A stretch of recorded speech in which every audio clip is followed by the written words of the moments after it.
जी, next आपके पास है ring homomorphism. Group के अंदर भी हमने होमोमॉर्फिज्म पढ़ा था, अब यहाँ पर अगेन हम रिंग होमोमॉर्फिज्म की तरफ आ गए।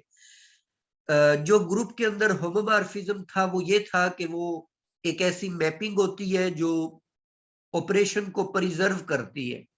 यहाँ पर आप ये कह सकते हैं कि एक मैपिंग एफ है विच प्रिजर्व एडिशन एंड मल्टीप्लिकेशन, ठीक है, विच प्रिजर्व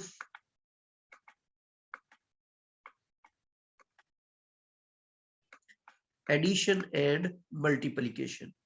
एक ऐसी मैपिंग जो एडिशन और मल्टीप्लिकेशन को प्रिजर्व करती हो वो रिंग होमोमॉर्फिज्म कहलाती है। इसीलिए इसके अंदर फिर कंडीशंस भी दो होगी कि एडिशन को प्रिजर्व करने का मतलब है कि F of A plus B is equal to F of A plus F of B. इसी तरह मल्टीप्लिकेशन को प्रिजर्व करने का मतलब है कि F of A B is equal to F of A into F of B.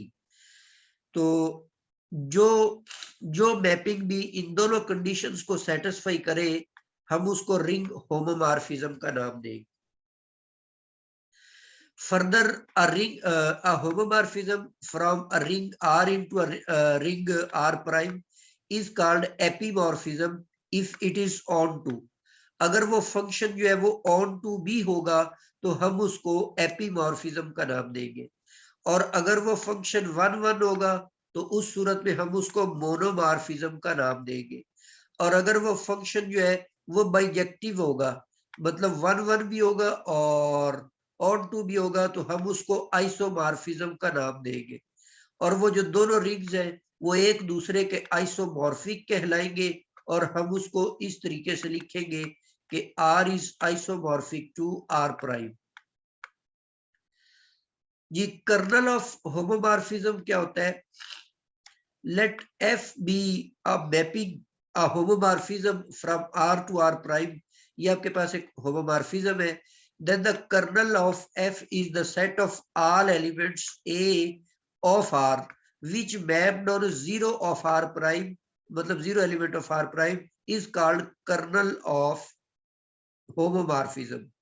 इसका मतलब ये है कि जैसे मिसाल के तौर पे ये आपके पास एक रिंग आर है और इसी तरह ये कोई दूसरा रिंग आपके पास आर प्राइम है, ये आपके पास आर प्राइम है। अब आप क्या करते हैं कि इस रिंग का एक ऐसे एलिमेंट्स का सेट ले लेते हैं जो सारे के सारे इसके जीरो के ऊपर मैप करें। ये आर प्राइम का जीरो है और जीरो प्राइम इसको लिख देते हैं। तो अगर ये सारा जो सेट है ये इसके ऊपर मैप कर जाता है इस जीरो के ऊपर, तो ये जो सेट है ये कर्नल कहलाएगा। ये पूरे का पूरा सेट जो है ये इस जीरो के ऊपर मैप करता है, तो हम इसको इस सेट को कहेंगे कि ये कर्नल होगा इस होमोमॉर्फिज्म एफ का। अच्छा, यहां पर ये बात तो क्लियर होगी कि जो कर्नल होता है वो सेट आर का सबसेट होता है, ठीक है, आर का सबसेट होता है क्योंकि वो सारे एलिमेंट्स जो होंगे वो आर में से आएगी। फर्दर एक एग्जांपल है हमारे पास, how many homomorphisms from z into z। Set of integer से सेट ऑफ इंटीजर के ऊपर आप कितने होमोमॉर्फिज्म्स कंस्ट्रक्ट कर सकते हैं?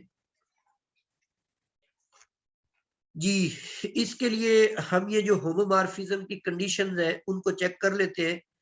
हम एक मैपिंग जो है ना वो डिफाइन कर लेते हैं सेट ऑफ इंटीजर से, F of X is equal to N X, जबकि यहाँ पर x जो वो भी फराल इंटीजर है और n हमने एक फिक्स्ड इंटीजर ले लिया। जैसे मिसाल के तौर पर अगर आप यू बनाना चाहते हैं mapping F of X is equal to 2x। जी, अब यहाँ पर आप देखें कि जो एडिशन वाली प्रॉपर्टी है F of X plus Y is equal to N X plus Y, इसको हमने लिख लिया। इसी फंक्शन के अंदर हमने x को रिप्लेस कर दिया है x प्लस वाई के साथ। इस n को मल्टीप्लाई कर देंगे तो nx बन जाएगा ny। nx जो है वो f ऑफ x के बराबर आ जाएगा और एन वाई जो है वो एफ ऑफ वाई के बराबर है। फिर हमने दूसरी प्रॉपर्टीज की मल्टीप्लीकेशन वाली ये थी कि आप प्रूफ कर दें कि एफ ऑफ एक्स वाई जो होता है वो इक्वल हो जाता है एफ ऑफ एक्स और इनटू एफ ऑफ वाई। तो ये चीज प्रूफ करने के लिए पहले हम इसकी लेफ्ट हैंड साइड निकाल लेते हैं। तो ये एफ ऑफ फंक्शन के अंदर हमने एक्स को रिप्लेस कर दिया एक्स वाई के साथ, तो एक्स की जगह हमने ये एक्स वाई लगा दिया। अब मैं राइट हैंड साइड निकालूं तो एफ ऑफ एक्स की वैल्यू तो एन एक्स आ जाएगी, एफ ऑफ वाई की वैल्यू एन वाई आ जाएगी, तो मिलकर ये बना देंगे एन स्क्वायर एक्स वाई। लेकिन एक होमोमॉर्फिज्म के लिए ये साइड जो है ये इसके बराबर होनी चाहिए, तो इसकी वैल्यू हमने N square X Y put कर दी और इसकी value N X Y put कर दी। ये जो एक्स वाई है ये कैंसिल आउट हो जाएंगे, N square equal to N आएगा। यहां से अगर आप एन की वैल्यूज निकालते हैं तो ये 2 वैल्यूज आपके पास निकल आती है। मतलब जो आपने फंक्शन स्टार्ट में डिफाइन किया उसमें अगर आप एन की जगह 0 ले लें तो फिर भी ये होमोमॉर्फिज्म बन जाएगा, और अगर आप उसकी जगह एक्स 1 ले लेते हैं तो उस सूरत में मैपिंग बन जाएगी F of X is equal to X. सिर्फ ये 2 रिंग होमोमॉर्फिज्म्स जो है वो एग्जिस्ट करते हैं जी से जी पर। अच्छा, अब यहां से अगर आपसे ये सवाल पूछा जाता कि जी से जी पर आइसोमॉर्फिज्म कितने हैं, तो वो सिर्फ एक है। ये जो आइडेंटिटी मैपिंग है, आइडेंटिटी मैपिंग 1-1 भी होती है, ऑन टू भी होती है, इसीलिए ये बाइजेक्टिव है। तो F of X is equal to X जो है ये आपके पास आइसोमॉर्फिज्म है, और यही आपके पास ऑन टू भी है, और एपीमॉर्फिज्म भी यही है, और मोनोमॉर्फिज्म भी यही है। ठीक है, ये तो आपके पास जीरो मैपिंग है, तो ये भी होमोमॉर्फिज्म होगी। इसके अलावा जी से जी पर आप कोई भी और होमोमॉर्फिज्म कंस्ट्रक्ट नहीं कर सकते। ठीक है, तो ये तरीकाकार है। इस तरीके से आप ये जो जी से जी पर होमोमॉर्फिज्म है वो आप कंस्ट्रक्ट कर सकते हैं। ठीक है, तो ये उसका तरीकेकार मैंने आपको बता दिए।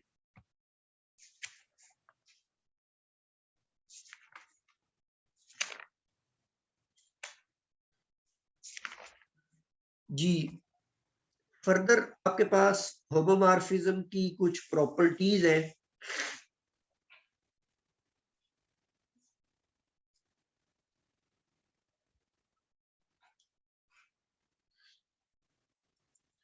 अच्छा, ये जो प्रीवियस मैंने आपको ये सारी मेथोडोलॉजी यहाँ पर बताई है, इस तरीके से अगर आप चेक करना चाहते हैं तो और भी आपके पास जो है तरीके ये चेक कर सकते हैं। मसलन आपको कहा जाए कि जी से जी क्रॉस जी के ऊपर कितने होमोमॉर्फिज्म जो है वो कंस्ट्रक्ट कर सकते हैं।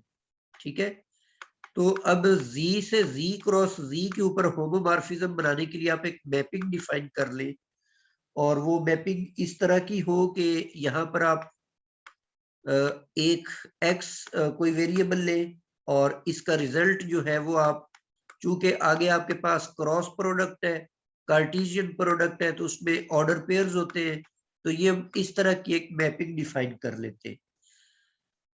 यहाँ पर अब ऐसे करें कि फर्स्ट के साथ आप कोई इंटीजर्स यहाँ पर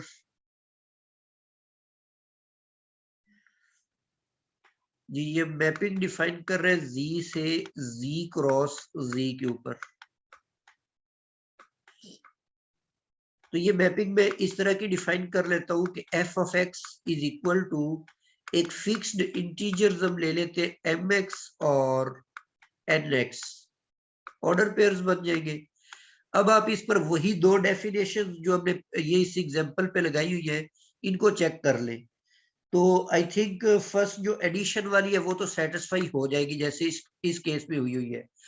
मल्टीप्लिकेशन से आपको m की भी 2 वैल्यूज मिल जाएगी, एक 0 और 1 मिलेगी, और n की भी आपके पास 2 वैल्यूज आ जाएगी 0 और 1। तो इस केस में अगर आप अब ये मैपिंग डिफाइन करते हैं एफ ऑफ एक्स, तो अगर आप एम भी 0 ले लेते हैं और एन भी 0, एक होमोमॉर्फिज्म आपके पास ये बन जाएगा।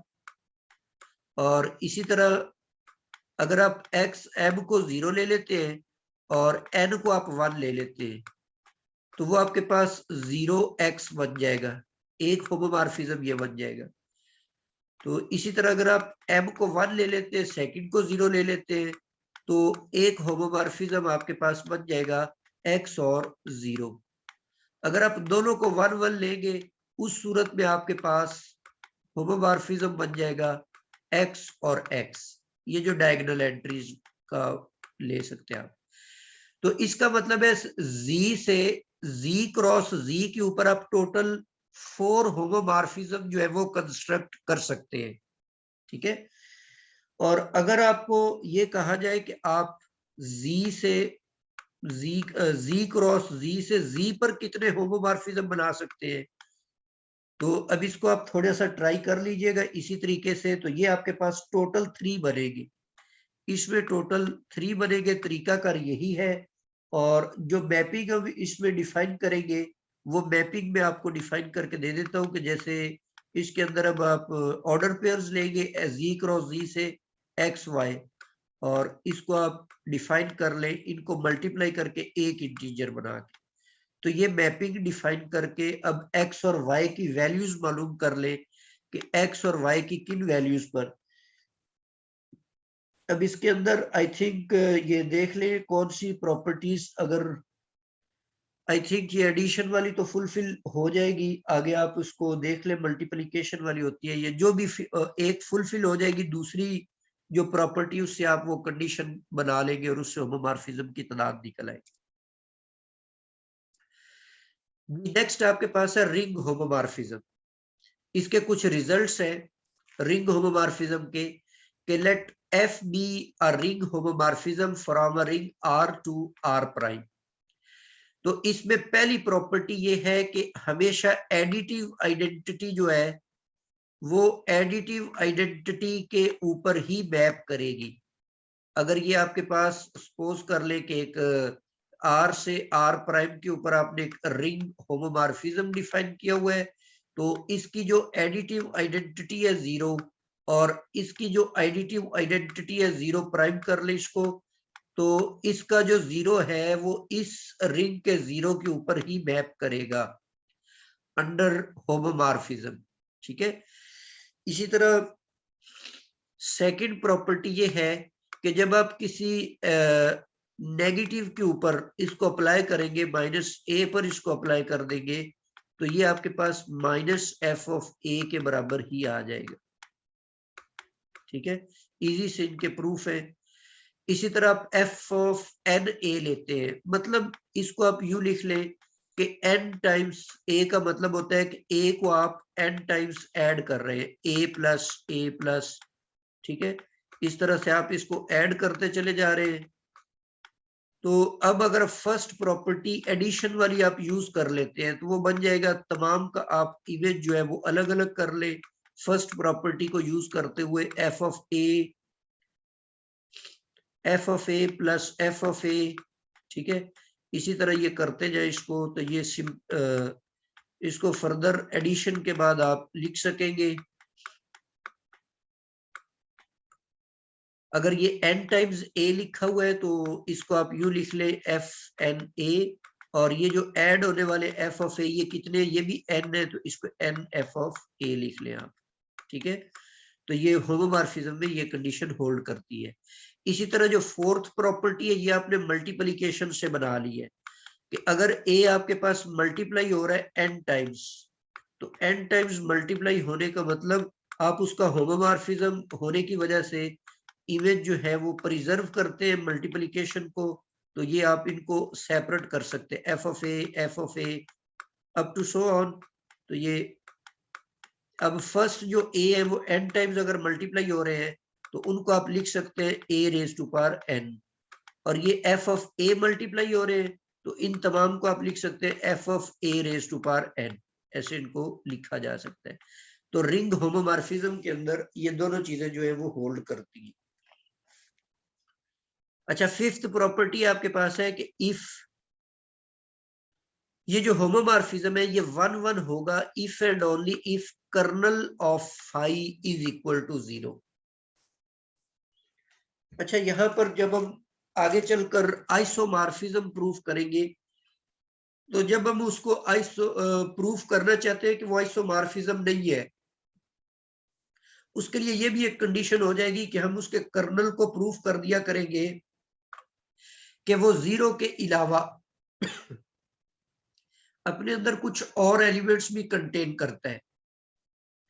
तो अगर कोई मैपिंग जीरो के अलावा कुछ और एलिमेंट्स भी कंटेन कर जाए, तो फिर वो 1-1 मैपिंग तो नहीं होगी, उस सूरत में वो कभी भी आइसोमॉर्फिज्म नहीं होगा। ये बात मैं पहले ही बता चुका हूं कि kernel of F is a subring of are. Colonel जो होता है ये आर का सब रिंग होता है, और इसकी जो इमेज होती है, इमेज ऑफ होमोमॉर्फिज्म, ये आर प्राइम का सब रिंग होता है। तो ये एफ ऑफ आर जो है ये आर प्राइम के बराबर तो नहीं होगा। अगर वो एपीमॉर्फिज्म है या आइसोमॉर्फिज्म है, उस सूरत में ये इसके इक्वल हो सकता है। तो उस सूरत में ये इसके इक्वल हो जाएगा आइसोमॉर्फिज्म और एपीमॉर्फिज्म की सूरत में। अदरवाइज ये जस्ट होमोमॉर्फिज्म है, तो फिर ये उसका सब रिंग होगा, उसका सबसेट होगा। ठीक है, तो ये हमारे पास कुछ रिंग्स के रिजल्ट्स थे, रिंग होमोमॉर्फिज्म के। तो यहाँ तक हमारा आज का जो लेक्चर है वो